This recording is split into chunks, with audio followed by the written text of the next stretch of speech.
What about myself? Bonjour, welcome, c'est Welcome TV. Nous sommes en direct ici à la télévision. Que Dieu vous bénisse. Alors, merci. Abandeko, nous sommes tous qui lobby dans le cimetière pour nous apprendre à pasteur Michel Wachi. Yatika Kibiso. Alors, Nzamba Songa, Nzamba Batela, à quel Ngombe qui est riposo, comme on est dans le coup. Hallelujah. Can you just put that picture for me, please? Dans élément, ngai maman ti mu busalanga mapasi. Esika uti eleki mosika epai tokokende ngana mona kembo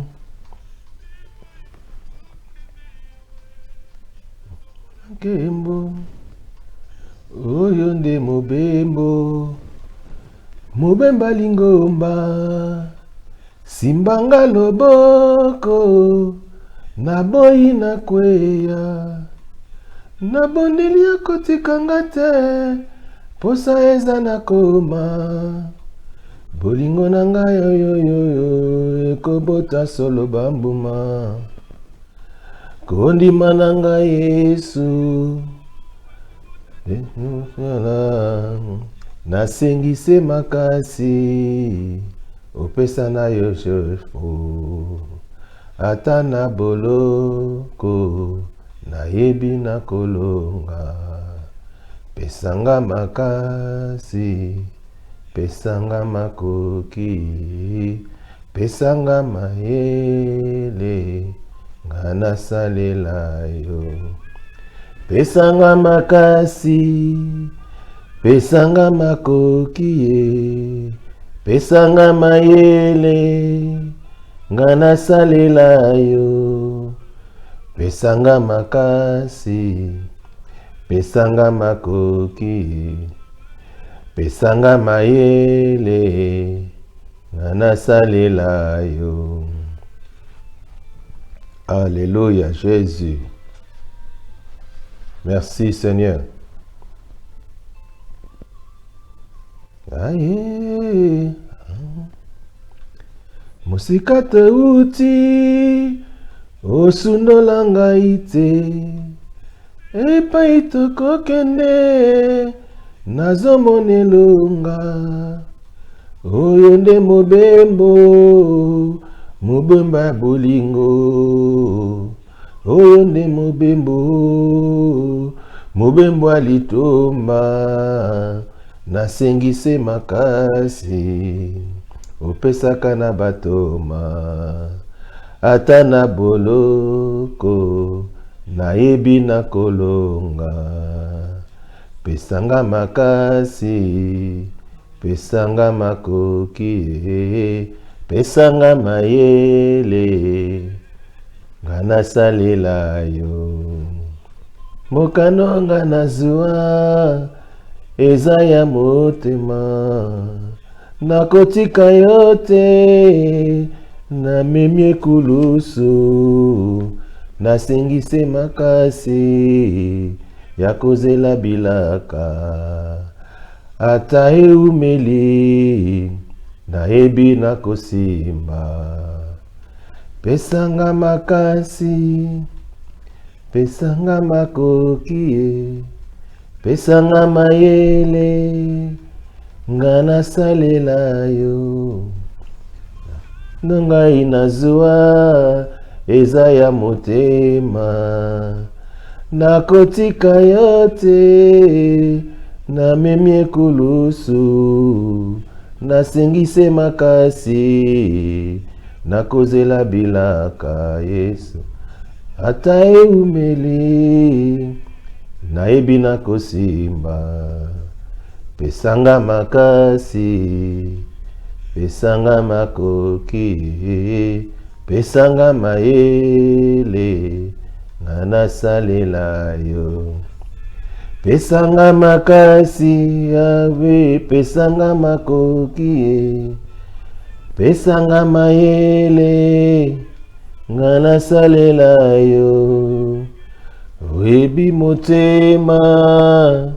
oyebi mabanzo esika na soki wana nde yo bandi nasengi makasi nasengi makoki awe pesanga maele nzambe pesanga makoki pesanga confiance oh ya kosalela yo oyebi motema oyebi mabanzo esika na soki yawe wana nde yo bandi nasengi makasi nasengi makoki pesanga mayele ya kosalela yo Yesu oyebi motema oyebi mabanzo esika na soki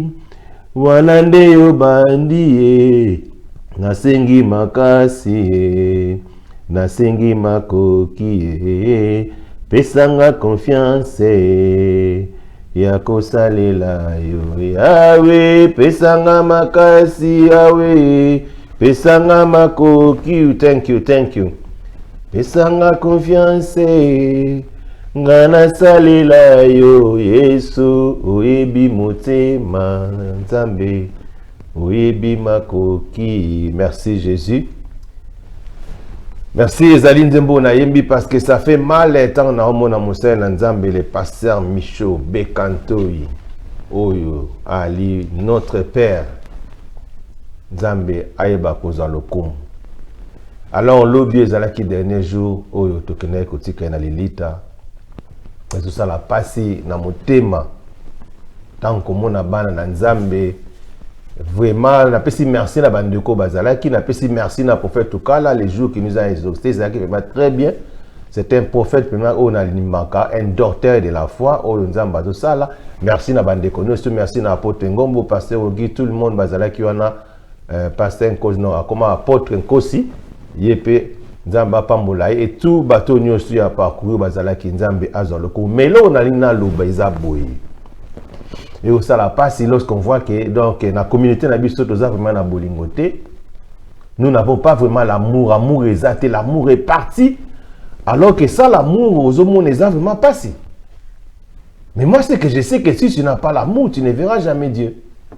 Et lorsqu'on a battu ba eba kozana esprit na nous a commis quitter ça. Mais ça fait mal aux hommes na battu, bazan espère quitter ça té. Alors je me suis décidé. En tout cas, il faut que la côté à Nzambe na TV.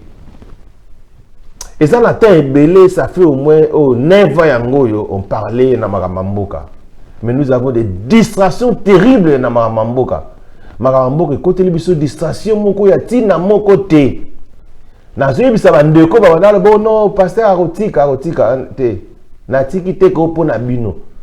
J'ai pris mon temps, je me suis décidé vraiment. Il faut noter abino makamna nzambe na TV awa. Pourquoi? Parce que bato belé bazoke nango bien te. Ba ke nango bien te.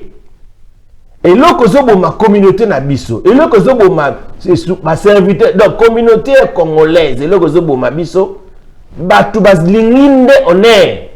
Tout le monde cherche l'honneur. Tout le monde cherche que nous avons besoin kaka azala honoré. Azala élevé en dignité. Donc, de moi, je suis président, je suis apôtre, je suis ce qui est tout le monde, et même les gens, oh, Azala est l'apôtre. Alors, je suis un apôtre, le mieux respecté dans Kati en Angleterre. Qui t'a dit que tu es l'apôtre le mieux respecté dans Kati en Angleterre? Donc, aux commis, bon, on a beau y n'engaiter, attabalobake, orgueil, hein? Bon, dans la orgueil, donc, qui vantardisme, ça n'a pas péché, mais qui vantardisme, aux ça, la maramnanzam, mais bon, ça passe. Et ça passe. Premièrement, les gens, tant que vous êtes humbles, Bible, Dieu résiste aux orgueilleux, il fait grâce aux humbles. Oh, yo sala. Si tu es nommé toi-même apôtre, oh, yo moko lobby qui non apôtre. Personne, bon, na mona pe na yebi na ngate. Alors moi ce que je sais dans la Bible, les apôtres babanet batinda bango. Batimio Moussala, Kene Kosala, Moussala, étant qu'apôtre, Banda côté abo. Toi qui t'as envoyé, l'aime sur le Bakenenzam Batine Nga était. Quand Dieu t'avait envoyé, tu es venu étant que pasteur. Il y a qui étant que pasteur quand Dieu t'a envoyé. Peut-être que non, moi je vois, moi je suis patriarche parce que tu formes les serviteurs de Dieu. Mais il faut m'arrêter. Il faut qu'on une grande église, tant qu'on a une église. Ne bandimi wana loko yozala bango yango nde faut comme apôtre parce que ozala bandimi église non. Donc yango faut comme ceux qui comment yozomi pesa la wana parce que ozala bandimi église non. Un apôtre, un patriarche, a muto azo former ba serviteur de Dieu. Serviteur de Dieu azo former bato bazo kende azo ko établir bango pour prêcher la bonne nouvelle. Ce n'est pas dit que yozaka kawana tu t'appelles apôtre, tu ne veux pas élever. Olingo tombola bato buzo travailler na bangote. Donc zo mona ka que non okangi terrain yo moko comment et loko zo boma biso na communauté na biso yango wana. Tout le monde veut être élevé à la respecter. Ozo zo honneur parce que moi que va passer ba comme belé donc on va na ba passer boye le moyen té faut nga na nga apôtre ou bien na la patriarche. Oui, to boyité. Tu es patriarche. Yo faut ma passer ni. Tu es patriarche. Otinda ba passer ba planter wapi. Tu es un apôtre. Otinda ba passer ba planter wapi. Bana la ba bimse ba bima passer ba wapi bang. Moi aujourd'hui je suis fier. Et na loba ke na za mona pasteur Michaud.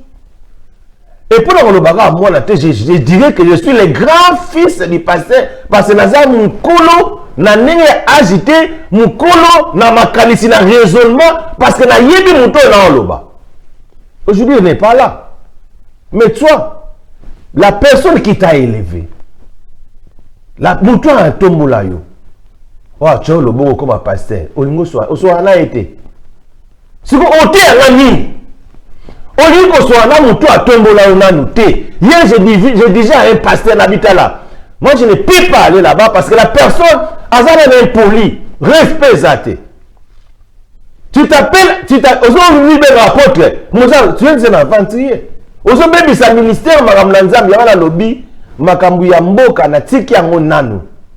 Na ozongela makambu ko te ya Bible awa na kati chaque jour na otea. Na otea bino Bible. Oh ba petit musu ba otea na lembite na ozongela makambu na Bible parce que bo sala yango te. Tu ne peux pas tenir debout, prêcher la parole de Dieu aussi longtemps que toi tu n'es pas humble. On est dans un endroit. Comme on peut exemple lobby hier, on était dans la salle. Tu vandi, au côté tu vas vandi avant yo. Oh yé vraiment. Yo dans le bien, yo yé sima. Tant que zo ya totala aliboso, totala sima parce que mission chose aliboso. Nazo mona muto azali boso nanga. Et puis la personne au tcholo boko avandi na kweli boso na yo. Avant de liboso il faut les cahiers. Mais comment tu peux passer? La personne a tout le monde dans mboko. On le pour vandi. Allez, on a même manteau na yo, au pesi va pesi muto au pesa rota mono pesi OK. Na yebisa yi muto azana bito moni na zana pour ngana yebi bango bien. Monde na zana a hotela ni gauche ni droite. Parce que boyi ta hotela à la droite. À mon papa ya ti a tirer le boko. Si vous avez un peu de reverser, mieux vaut à ça l'on dit quand tu as tout droit. Mon aventurier. Mais aussi batté, na on peut se na ti ya na bonoté ya bino. Ya mo bino, dépend na boka so ni bocha mutu na se. O ti ngani. O lo balanga na nini. Oza respecter. Tu es un impoli des pasteurs. Oza pe l'église, o sang sabatu, o changer nos combo tant que pasteur comme apôtre. C'est quoi ni? À Londres, nous avons un apôtre, le pasteur Adeson Ngombo. Et d'ailleurs, ce moment baraté, je suis le grand-fils du pasteur Michaud Bekanto, encadré par l'apôtre Ngombo, parce que lorsque j'étais avec l'apôtre Ngombo, un roi pasteur, j'ai vu à lui le ministère d'apostolat dans le bain Ngonga Moutaliboso.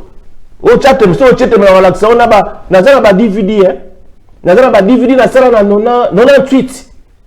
Le pasteur en Nestor a égalité à sa apôtre. ngam na bimisa yango mutaliboso siko na miloba nde nazola bana za grand na bina grand na saki vantardisme te za bongo nazale na kono bana grand pasteur te yango na mi diminuer nanga je suis le grand fils na bi a passer miso parce que yemo tapesa yanga miko mutaliboso abi kene tu es serviteur après avoir kozana passer ngombo il a respecté nga changa na place ba pasteur et na place ba serviteur ouais na place ba serviteur na saki na ba nini mbe les gens ont bazaki na besoin bazala élever parce que bazaki na mitema oyo ya mabe pour na osela nzambe bien te ce n'est pas normal mais en même temps beza bongote bozo voulez l'élévation bozo voulez là-bas pesa o musa pe bozo kokate j'ai parlé avec l'apôtre Lisungi l'autre fois na tourné na biboni église na yo ya Edmonton abila ngono mwana na bota comme mwana non so après c'est comme akomanga abimaka prophète wana lobaki yo non natikela ye azala libre abime mais moi je vous disais ba petio le bazwa na makamna nzambe bazoluka honneur na bango bazwa pour passer la nzambe te bazwa le honneur na bango tango tombola bango bamoni ke bazwi batu bo pesi bango komba ba prophète wana zwi komba zwi batu ale ayebisa oti po ayebi makambo azosala po lokwa alingi no yo te ayebi makambo azosala bitonga mpe nasala na ndenge nanga donc bobebisi makambo na nzambe alors biso tosalaki mwa ekati to otala bino na mosika vous nous combattez pour rien botiki biso na badistraction parce que bobanda baosepela bobi atika bakombate batia distraction alaki na makambo ya politique natiki nabi na bandongo yela bino chaque fois pour prêcher la bonne nouvelle. On a zolo ba na ebisi passer la bita ba pecto na boka. Bon poser pour élever bango lelo. Tango azaki na nos frères. To sala ka biso na mona nabi. Tango bino bo to nabi ba pecto ba miso na bango de mona na. Pour miso tango yo ngana otalo na miso ko otala ngate. Pour na ngana mona déjà que no yoza. Na mona déjà que moi no ayebi na makamama mais azulu kaneka ba positionnement mo. Ko esa bozana ndenge. Boza ndenge bozo kana sonité parce que le songa zuyo na taille comme on a été pour na sola ki na yebisenga azuyo penda apeso église na zolo ba o wana te mususu wana te na ole ba mu o asika na Edmonton bino ko bosa ba bêtise na bi mono ya Edmonton ba peso église penda bo no kamba na konti ya ministère ya apôtre nani Lisungi siko bino ko mo ni ya lo ba nete. Allez, au juste qu'on a comme libre. Mais petit bon ça, c'est sérieux. Il faut me bondir ça. Il faut se repentir, on le paix. On se la pardon. On me quitte ça. Sinon, on compte à l'eau la tête. Bonjour, j'avais église, le lot. En otage. Et c'est comme la Bible moko. Alors, on a yebi. Lorsque moi, j'étais en train de diriger l'église anglophone. Ma chef faisait. Tout le monde a passé, et ça c'est l'église de mais le lot, ils ont bébé. L'église est un individu. Tout bébé, si les gens sont que c'est à cause des pasteurs. Et après, les pasteurs, ils ont bébé. Les pasteurs, le lot, bon, tu as mal à monter. Les pasteurs, le lot, comme il a dit que non, vous avez la beaucoup de la politique, non. Parce que lorsqu'on a commencé l'émission, tout ça, la politique n'a pas eu. Na boya ma politique na linga ngote parce que na politique na mboka na bien te on prêche toujours la parole mais bino ba passer na yeba bino botina ba combattre na bino ba distrenga ba longola ngala makambo yo pona ba note ya mboka o te ya mboka est-ce que konde na zawa na nga ba loba nga sudi que non passer te ya mboka zate parce que bunena na bino awa ba bêtise bo sala wa muta o présent le discours na bino bo changer maloba asala bo changer donc na osala suba makambo na bino te moi je suis vraiment na bino na bike na ozonga na bongo te ya bino makambo na nzambe chaque fois et personne ne m'empêchera nous devons qu'on empêchera te dans la Bible il y a des exemples à bato ebele oyo ba mi kitisa nzamba tombola bango et il y a des exemples te ya bato ebele ba la sapi que ogel ba kita mais moi ce que j'aimerais dire na bato ba na Londres na ba pasteur na ba apôtre na bino bato bona Londres aussi longtemps que vous n'avez pas l'amour aussi longtemps bino bozolinga na bino que makamu na bino ya nzambe bozo mona oneti magablo moko boye business mo beaucoup bozo ka bambongo Aussi longtemps que vous salango, boyeba que l'enfer vous entendra. Boyeba, laissez peut-être boyeba, nazo j'ai mutute, mais je suis en train de vous dire, n'a pas si bien exemple à l'obit, na monite, et ça n'a pas si na mutema. Comment ça peut-il y a besoin d'oyer? Ils ont yé sima, au couche bouti, on fait ça en botte. Attention qu'on repère ça en botte, moi j'ai dit, bon, moi t'as na yaki, mutazaye na quoi na yaki pour faire tout calme. Na quoi le kaite?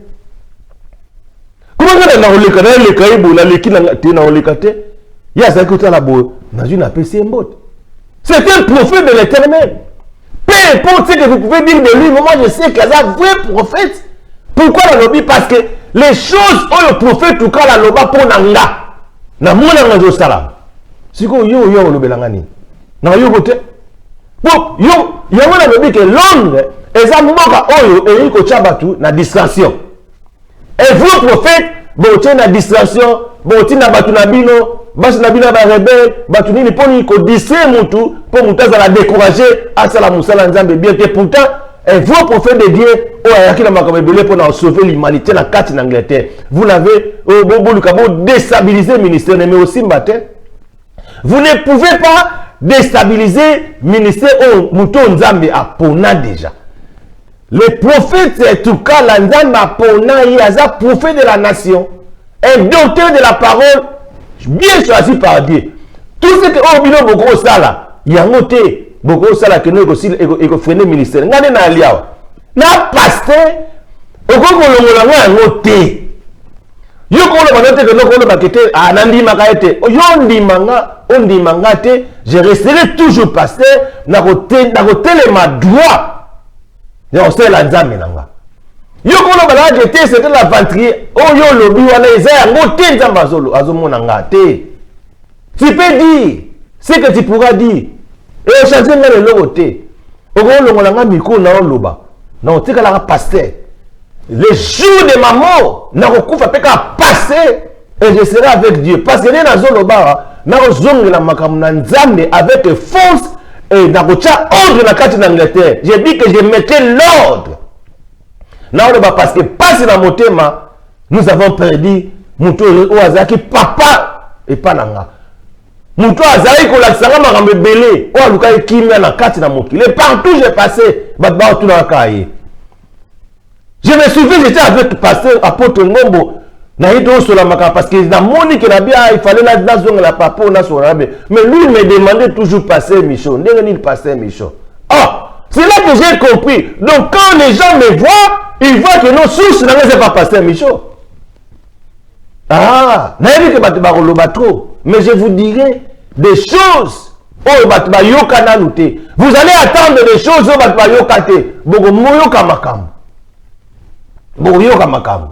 Parce que l'esprit est animé. Et puis on va animer chaque fois. Na ebisi bino c'est la moto okangate. Parce que ngala zo ebisa bino. Na ko chabino na nzela yango na moni puka bobunisanga, puka boluka bo disenga bo sala ngala o permettre yango te na ebi bato basamba na bete la kala. Va passer Eric basamba na bete la kala tant aux telema na bete aux teya. O teya parole de Dieu na bete. O teya mabe ba ozo ba kiti sur pena ba yebisi yo. Ne zalaki melelo. Yo teya no mabe lubano o yo loba muto akitso azate. Ça non ça la parce que c'est mon église. Église a yo teza nzambe.